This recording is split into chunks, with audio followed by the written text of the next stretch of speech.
Quote, "The slave revolt in morality begins when resentment itself becomes creative and gives birth to values, the resentment of natures that are denied the true reaction, that of deeds, and compensate themselves with an imaginary revenge. While every noble morality develops from a triumphant affirmation of itself, slave morality from the outset says no to what is outside, what is different, what is not itself, and this no is its creative deed. This inversion of the value, positing I, this need to direct one's view outward instead of back to oneself, is of the essence of resentment. In order to exist, slave morality always first needs a hostile world. It needs, psychologically speaking, external stimuli in order to act at all. Its action is fundamentally reaction." I would recommend that all my subscribers who have 20 minutes to spare check out Mike Compachiaro's Nietzsche and God as Beyond Good and Evil video, which this is a response to, and you will find linked in the description. His argument is elegant and worth debate, and without watching it, what I am going to say will lack context. The quote I started with is from Friedrich Nietzsche's On the Genealogy of Morals, and it is Nietzsche's description of what is known as slave morality.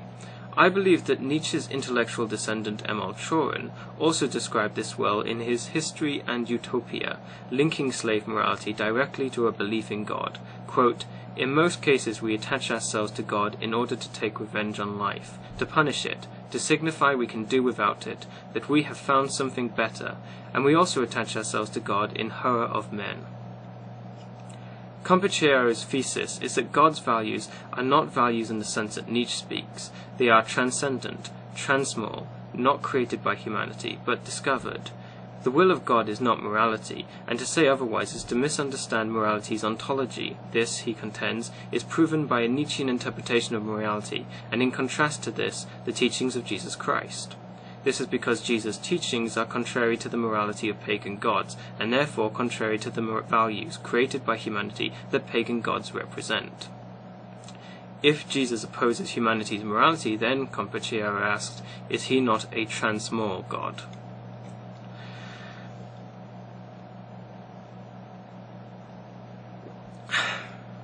I would tentatively suggest that Nietzsche accounted for this inversion of pagan morals.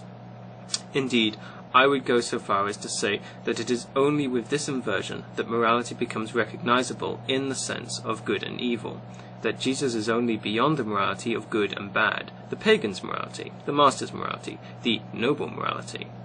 That, as Nietzsche said, develops from a triumphant affirmation of itself. What is bad? That which is weak. What is good? That which is strong. Jesus transgresses this morality. He is crucified, and in this transgression he is one of many to create, but not discover as transcendent, slave morality. Do not misunderstand me here. I do not mean to belittle the Christian or any of the other numerous advocates of slave morality. I believe that to go beyond good and bad, to create good and evil, is an incredible feat. I merely contend that it is not a divine feat. It is not transcendent, and certainly not transmoral. Slave morality is moral, and master morality is then protomoral. In his On the Genealogy of Morals, Nietzsche muses on the conflict between good and evil, and good and bad, suggesting that we should demand a fearful blaze from the old fire, and that it is this that he wanted with that dangerous slogan which is written on the body of my last book, Beyond Good and Evil. At least this does not mean beyond good and bad.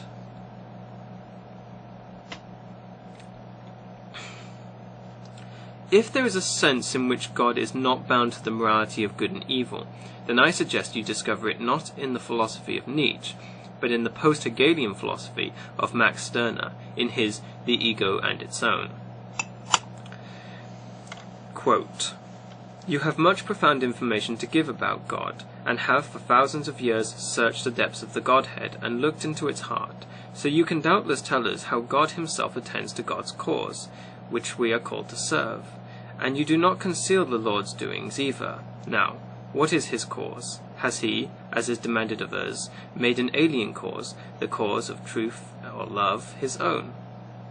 You are shocked by this misunderstanding, and you instruct us that God's cause is indeed the cause of truth and love, but that this cause cannot be called alien to him, because God, is himself truth and love.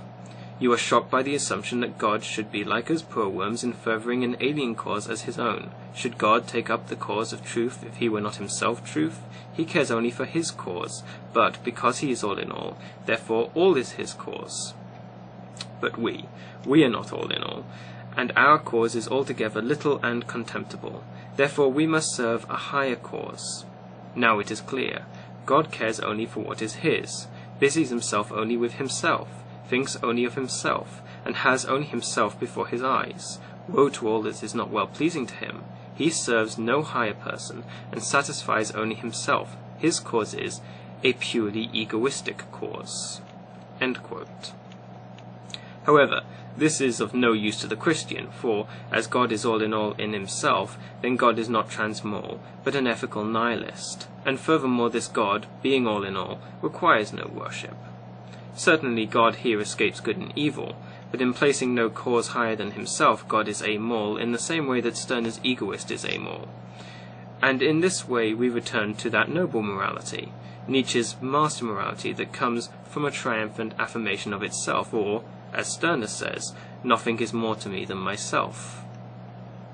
If God is not operating within good and evil, if God allows for no higher cause than God, then God, your Christian God, has an identical morality to that of the pagan gods, and that of prodigal nature.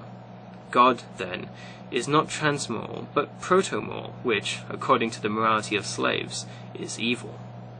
And if Nietzsche's moral genealogy and theism both hold true, then surely we must choose between being either a raging moral misotheist, or, like God, a Stirnian protomoral egoist.